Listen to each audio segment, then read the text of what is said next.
it's Risa Grillo back with another DIY, and this is a really simple one. We're going to be transforming one pair of leggings, which I have a bunch to choose from, into a cute summer two-piece set. And this DIY is so easy. Like, you're going to love it. You're going to be having super cute two-piece sets this summer, even though summer's kind of over, but you can wear it in the winter. And here's my little sprinkle, like, just chilling. So what you need is a pair of leggings. I'm going to be reworking these airy leggings. You're going to need some scissors, some thread. You're also going to need a pattern, which I bought mine off of Etsy. I'll link it down below if you like it and want to buy it too. It's super cheap, and some tape.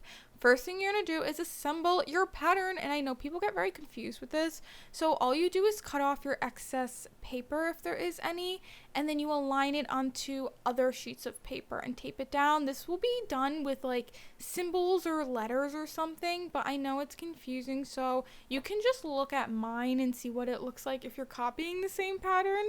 And all I'm doing is taping it down, and this is what it should look like full if you're copying it. Afterwards, I went in and started cutting, and then I completely forgot that I like to copy my pattern sizes down on a plain piece of paper, so I have all the sizes ready for when I need to sew it. But if you're working on this paper, follow the size guide that they have down in the corner. And this is what you should have. You should have a front, a back, an under bust, and then your size guide with you. Afterwards, I put down where my center front is. This is super important. Mark this, because if you can cut your pattern wrong, you also need to put down your seam allowance, which it doesn't have any seam allowance, which I'm so mad about because I forgot. But I added a 4th seam allowance on my pattern just because it's my overlock machine. I also forgot you need a pair of your own shorts, so that way you can copy it down onto the leggings that you're reworking. So first thing I did, which is the easiest step, is fold my leggings in half and lay it flat. That way I can put the shorts on top of it, and I tried aligning it, and then afterwards I just cut like an inch extra off the bottom because I'm not sure what I want to do with the shorts yet. But this is what they look like done, and I really like the size because I like them a little longer, especially if I'm working out. Then I'm taking the extra fabric and I'm going to try and like cut out the tops now. I really hope I have enough fabric. I know it doesn't look like a lot, but we're gonna try. And I first started by cutting my fabric open so that way I can just lay my patterns over it. So I'm starting with my top pattern, my front piece, and as you can tell, I added an extra line on my front piece just because my fabric wasn't big enough for me to lay it flat, so I just added a little patchworky front design, which you can see right here, and then I'm working on the other bigger part of my front pattern, and I'm trying to lay it down, and this one doesn't have a center front fold now because I cut it off before. So now I'm just cutting around my pattern, and because I added seam allowance, I cut right next to the edge of my fabric. And this is what the front looks like for me so far, and this is the little patchworky design I was talking about before.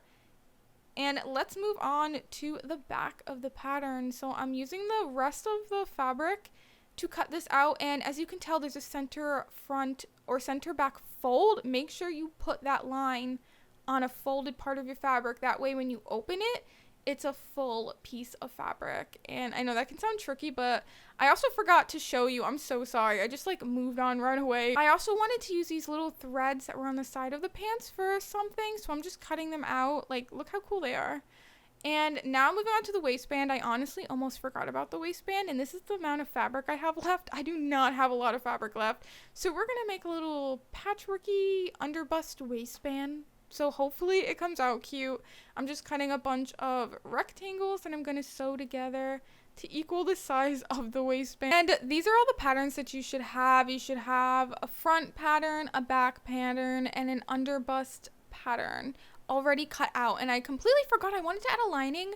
I was hoping to have enough lining fabric with the leggings, but I didn't. So I grabbed this like really lightweight American Eagle top, and I'm just cutting out all the pieces that I cut out before. And because the fabric's so big, I don't need to make any patchwork designs. I'm literally just tracing around my pattern, so that way I have the linings, and all you need is the front and back. You don't need an underbust lining. I also completely forgot to show you what the waistband looked like after I was done cutting the fabric, and all I did was cut like different sized rectangles out, and I'm just gonna stitch it together afterwards.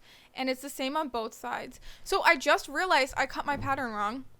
I cut my pattern wrong. I am so sorry if you're following along. I realized that the center fold back that I was talking about before was cut wrong. So now I have to cut the center back of my back patterns and to both the lining and the front, and I added an extra fabric to the actual center back because I labeled my pattern wrong. And I'm so sorry. I mean, this is my first time sewing it, so of course I made a mistake, but we're gonna make it work because this is what it should look like. It should be a big U shape in the back. So this is what the top should look like if you added a little patchwork section to it. Or if you cut it out normal, then you don't have to worry about sewing it. So right now we're gonna sew the front and the back together.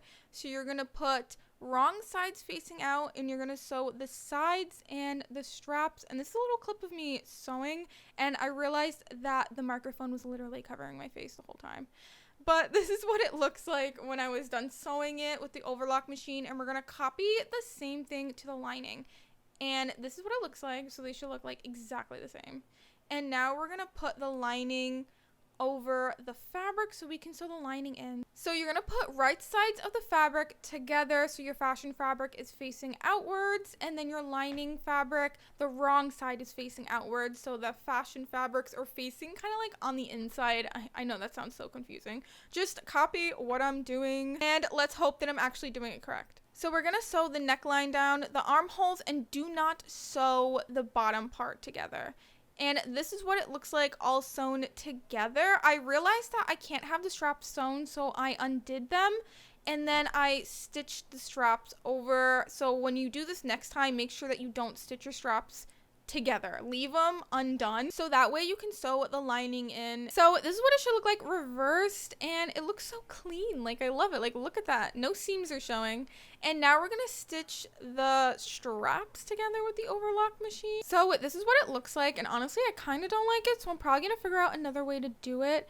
And now we're moving on to the waistband, which when you do the waistband, you want to make sure your lining is all the way down with the bottom of your regular fabric.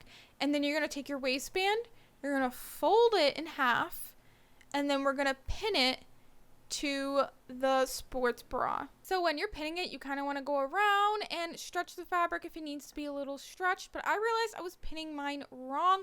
I was pinning it on the side of the fashion fabric. As you can see, you want to reverse that because you'll sew it wrong. I fixed mine without showing it, so that's what it should look like. And then I took the bottom of these like thread things and I added it to the bottom of my pants. And I actually really like how it looks. It looks so much cleaner. I also forgot you could add a rubber band to the bottom of your waistband if you want to. I didn't because it's already very stretchy and tight. And this is how it came out. I actually made two. So this is the first one, the airy one. And the sports bra came out really cute lined. Like, I love the back. Like, I can't. If you actually like this one and the other one I show, I'm selling both on my shop. This is actually the Puma one. This one I did with an overlock outer seam stitch. Let me know which one you like better because I kind of like this style more with like the patchworky design. I'm definitely going to make more of these. I only made two because I wanted to perfect the pattern, and this is a close-up of what the patchwork one looks like. Like, let me know. Like, I've never seen an outer seam design for a sports bra, so I think I'm going to do this more. And if you want to see more sustainable fashion inspo and DIYs, don't forget to follow and like, and don't forget to comment down which set is your favorite and if I should make a part 2 where I actually sew this correct the first time. Bye!